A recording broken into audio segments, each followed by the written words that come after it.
Hey guys, good morning. This is Diary of a Coach, episode 289. 289. How are you today?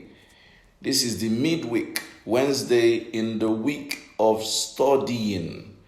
This is the week of studying, and it's Wednesday. How do you do? How are you coping? Today's episode is titled Two People Don't Fight. It's their values that are clashing. Two people don't fight. It's their values that are clashing. If you've been to soccer anger management class, you'll be very conversant with this statement.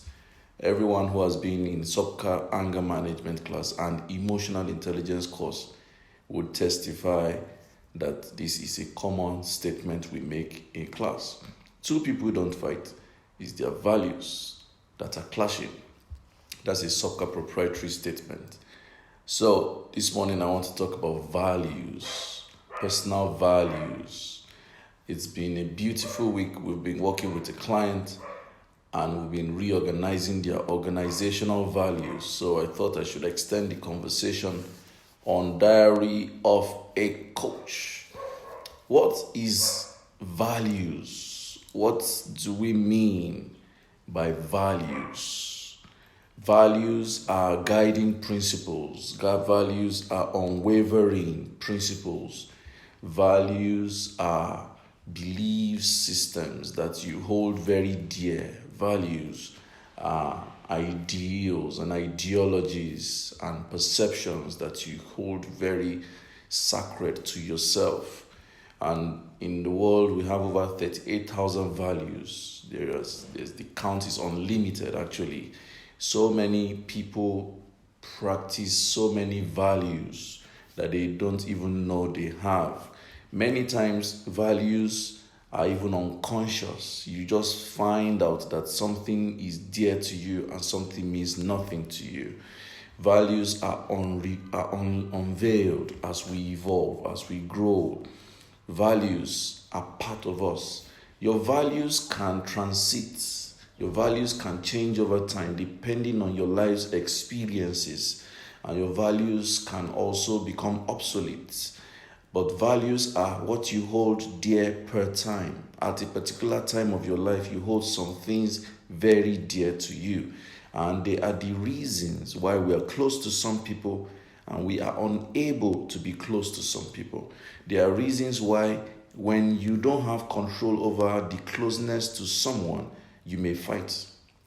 So there are reasons why two people who are in the same team in an office are always at each other's jugular or throat, because they didn't choose to be team members. They were team members by organizational setup, and because their values are clashing, they are always clashing.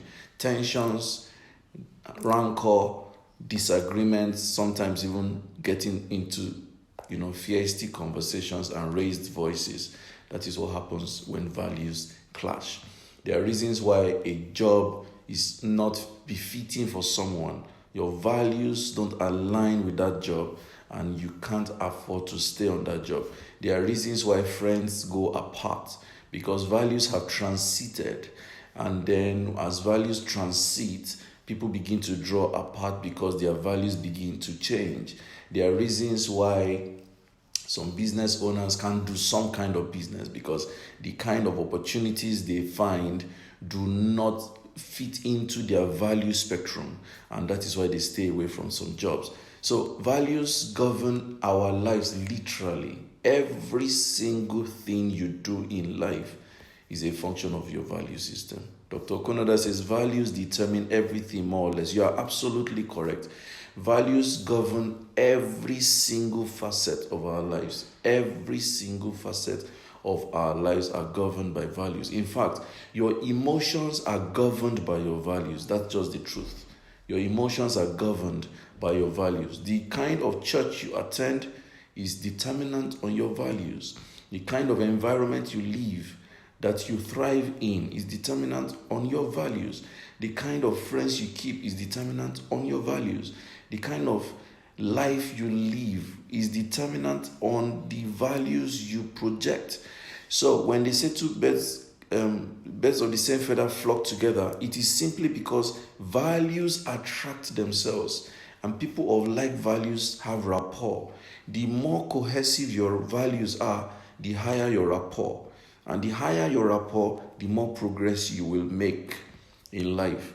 But the lower the number of values that are cohering or cohesive, the higher the tensions and the conflicts and the disagreements, and the higher the chances that you will split about. That is why marriages are getting down, because values have transited. The values upon which we came together as lovers may have transited, and because we have not managed the transition, then we become highly conflicted, and then if we are not careful, we break off. That is why lovers split. That is why people leave their jobs. That is why people leave their environments. Once your values have transited and there is no management of that transition, then there will be a separation. I'll say it again. As your values have transited, if there is poor management of the transition, then there will be a dissolution. And that is how these things happen. So, but how do we get our values? Where do these values come from? Because I've told you, we reveal our values. We unveil them with time. We don't create our values. We actually discover our values. But where did they come from? Where did we pick our values from? Now, in neuroscience, we say all behaviors are learned. Your values determine your behavior. So when a person is acting in a particular way, it's just a projection of their value system. Because all behaviors show us the value system of a person. Values are underlying principles upon which people do what they do, upon which people decide what they decide, upon which people say what they say, or upon which people respond and react to life.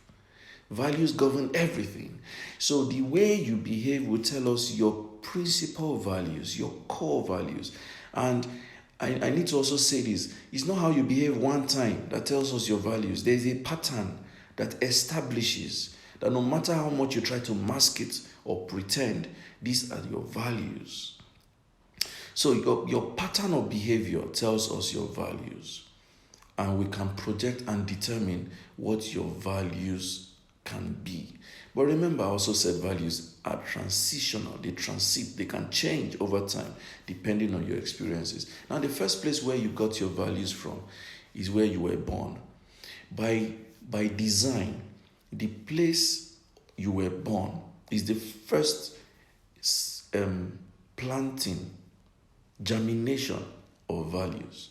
Because while you were in pregnancy, your auditory system, your audio system was active, and you already started to decode life from while you were pregnant, and they already began to inform your feelings. Now remember, values are expressed in feelings.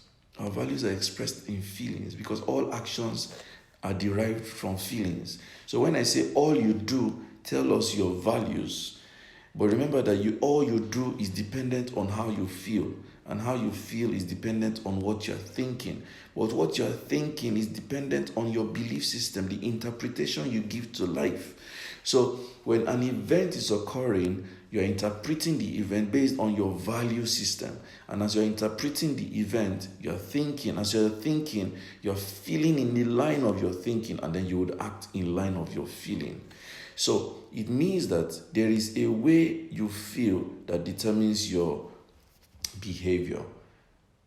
Now, so while you were in pregnancy with your mom, you began to hear things. You were feeling her vibration. You were feeling her emotions, and it was telling you things, and it was communicating codes to you. So you could tell when your mom was crying. You could tell when your mom was excited. You could tell when your mom was sad. You could tell when your mom was happy. You could tell when your mom was worried. All these were informing you of the different emotions that apply. And the more emotions that your mom expressed, the more stable you became in that emotion. So if your mom was consistently sad, you grew in pregnancy feeling that sadness was a principal emotion you need to get used to. If your mom was consistently happy, you would have been born knowing fully that happiness was a stable emotion. So we were born with a particular framework already.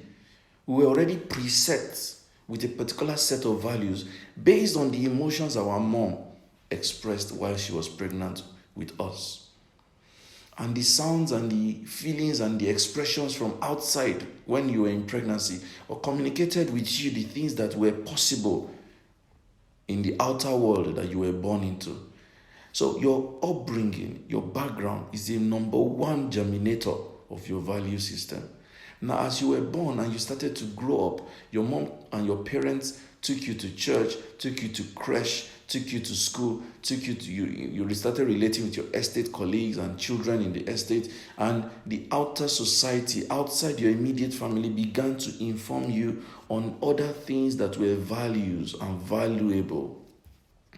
So the coaching and the counseling and the reprimand and the warning and the training and the guidance and all the things that were happening from the aunties and the uncles and the neighbors and the pastor and the imam and the teacher and the instructor and all those things collectively were informing you how life is. So you were picking and learning different angles to life.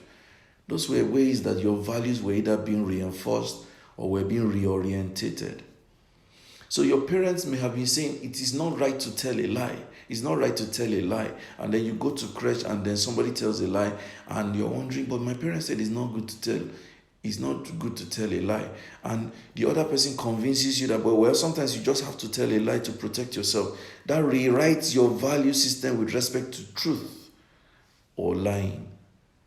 So your home is the first germinator of your value system. The environment you have grown through is also an influencer of your value system. And then as you're going through life, you are making your own decisions. So your decisions, your life's experiences, your own outcomes are also a reinforcement or a rewriter of your value system. So the third source of our value system is us, our own life's experiences as we evolved with time. So I'm saying this because many times you will find that you don't agree with someone and you can't explain it. It's because subconsciously there are values that you hold very dear to yourself that the person does not believe in. And then you are likely to be at variance. And it's okay. Two people don't fight. It's their values that are clashing. And as their values are clashing, our responsibility is to make the following decisions. One, how much compromise am I willing to make so that we can cohere and have rapport and succeed at the task before us? That is one option.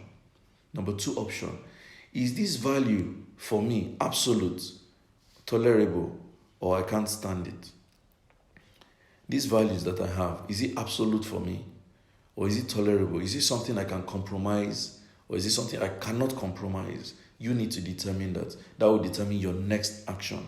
The other person's value, you need to ask yourself, is it tolerable? Is it something I like? Is it something I don't like? Or is it something I cannot stand?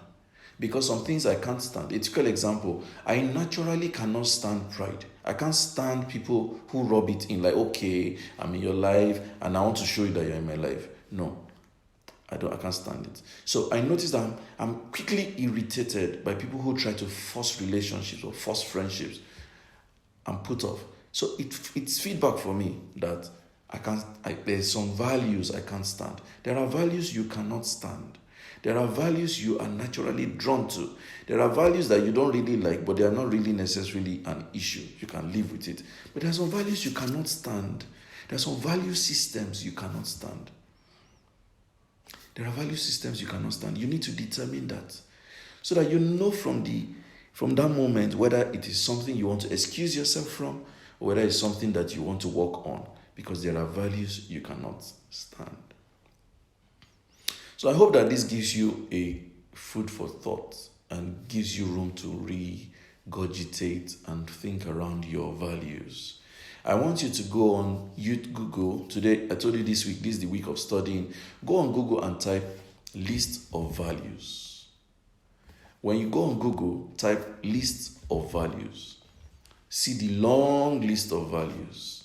And then write your own top 10 values. What are my top 10 values? It's a very long list. So it may be a daunting task picking just 10, but give it a shot. Pick your top 10 values. And then when you pick your top 10 values, I want you to divide those 10 values into absolute or compromisable. Absolute is I cannot shift my grounds on this particular value. Or, well, I can shift my grounds on this kind of values. A typical example, anything that is dramatic, I take off. I cannot stand drama. Once a person is dramatic, I don't run. Even me, I won't even know I'm running. I have long taken off. But when I find someone who is peaceful, no matter how I try to resist you, I'm drawn to you. So you need to draw your list of values and ask yourself, which one is absolute? Personal peace is absolute for me. Serenity is absolute for me. Listening is absolute for me. I love to listen, and I love for someone to listen to me. It's absolute for me. Love is absolute for me. When I say someone who pretends to love, I can smell it and I will take off. But when I know someone that genuinely loves people, I'm drawn to them. Act of service. I like people to help people. Helping is absolute for me. But then I found out helping is not necessarily absolute. It's also variables for me. It's compromisable. It means that I hope people help people, but I don't need you to be forced to help people.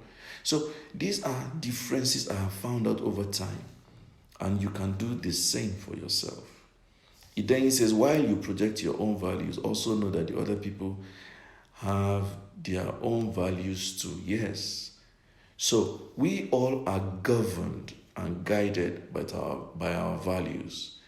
But then we all can determine which of these values are absolute and which of these values can be compromised. For values that can be compromised, relationships can blossom. For values that are absolute, it just tells you that some relationships cannot stand, and you need to act appropriately in that regard. So I'm going to stop here at this point because this is a very long conversation. The subject of values clarification in soccer is a very intense and deep conversation. It goes on to talk about the tripod of EQ, and then we go into the competencies of EQ, and we go into the people repo. So there are several angles to this conversation that this diary cannot take. So in case you want to know more about this, you should be at our Charge Up class holding this Saturday, which is the Goal Setting and Emotions Mastery session hosted by SOCA in Abuja. And there are several seats still available for taking. So it's only 7,500 Naira investment that secures your emotional mastery and will lead you on a journey that you will never ever forget. So if you're in Abuja, please make it a date with us. Be at our class on Saturday. It starts at 10 a.m. It's only 7,500. So to get more details, please send your inquiries to 0807 361 0884. 0807 361 0884. You can send a WhatsApp, you can place a call, and you can send SMS, and you'll be attended to. You have all the time to do so. We have 3 days to go, and I think you need to be in that class. If you're not in Abuja, I'll advise you send someone to attend that class. That would be very lovely, and then you can partake from getting feedback from the person. We will not be recording this class, so I will not make promises that you're going to get materials from this class. If you miss this weekend, the next other weekend would have to be in March. So I would like for you to join in class this Saturday, and you would be better off for it. This is Diary of a Coach, and this is episode 289. If you have not pre-ordered my book based on logistics, yesterday I shared a free chapter. Have you downloaded the free chapter? The chapter is titled Free is Gold. Free is Gold. I'd like for you to download the free chapter. It's on my timeline. Just scroll through my timeline, download the free chapter, and you'll be lovingly blessed by it. Registrations have opened for the BSG Summit. The BSG Summit this year, the theme of the summit this year is business communication. If you watched the Diary of a Coach yesterday, I took time to explain the theme of this year's BSG Summit. BSG's Business Study Group. And the early registrations have started, 55,000 until February 12th. So you want to register immediately and take advantage and save yourself 45%. 45% is a lot of money. So why would you pay 100,000 when you can pay 55,000 naira now? So please send your details to 0807 361 0884. They will tell you how to pay for the BSG Summit and you secure your seat immediately. We're giving 20 slots to young people, 30 years and below. They will pay only 40,000 naira permanently till the day of the summit if there are still seats. But we're giving only 20 seats for young people. So if you know a young person, 30 years and below, who wants to understand business communication, tell them to save and pay 40,000 naira only to be at the summit. For every other details, please go to www.businessstudygroup.com. Businessstudygroup.com has all the information. You can pay online and you can pay offline. All the options are available to you, but all the discounts are planned. So immediately is February 13th, 55K closes and we go to 75K. Why would you want to pay 75K when you can pay 55K? Please take advantage of this. Haja Abimbola, I'm so happy to see you online today. You're a very beautiful woman. May the good Lord continue to prosper you. Amen. And you too, Haja. Thank you for joining. I see everyone who has joined. Thank you for joining Diary of a Coach. This goes on YouTube shortly, and I appreciate you. God bless you. Bye.